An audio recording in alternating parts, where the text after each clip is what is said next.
How to send money on Messenger.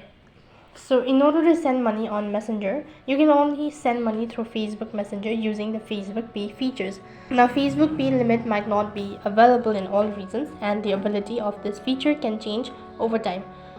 Now ensure that you've added a debit card or a PayPal account to your Facebook account to use this feature. Also, this particular feature is not available in the Asian region or some of the European country, and it's only available in American country. So what you need to do is, if you're using your Facebook Messenger Pay, for that you need to go ahead and launch your Facebook Messenger.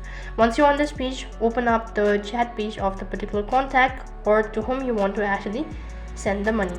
On the chat page, you'll be able to see the dollar shape icon located right in the corner. You'll need to click on it. As soon as you do that, next page you'll need to enter the exact amount that you wish to send, and if you're sure about it, then click on the send button once again, and that is how you can send money via your Messenger.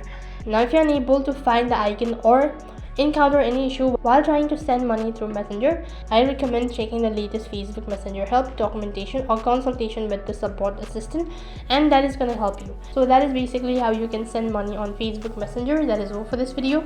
I hope the video was helpful. If it did really help you, make sure to like, share and subscribe to our channel. Thank you for watching. See you in the next video.